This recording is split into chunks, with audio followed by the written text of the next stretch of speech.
In many ways, it was a role reversal. The rescuers were being rescued. Firemen were battling the blaze on the upper floors of the Murat temple when a floor and ceiling collapsed. Chris Pitt was one of the men pinned by a mountain of debris.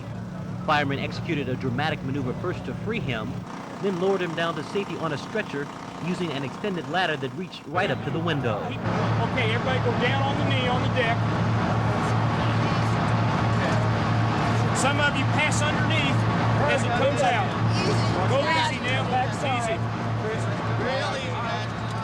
But it wasn't easy for the firemen inside. Bill Alfke was one of the men who nearly escaped serious injury. I heard a crash and I felt something hit my head and I rolled backwards and I fell into a pocket. Just one of those things, you know, lucky day. Responding to and extinguishing fires is anything but luck. And if a firefighter along the way is trapped or hurt, they look at it as just a part of the job. If you do an aggressive interior attack in order to save the property, then some of these things were going to happen to you. It's unavoidable. It's not something that's predictable. It's just something that happens. It was a tedious task making sure all the men got out. Lieutenant Rick Longeritz led the operation and explained the first order of business. Try to get the weight off of them. Some of them were in really terrible positions. They were folded up double. Their legs were compressed underneath them. Some of them had air tanks on their backs still that were being compressed into them.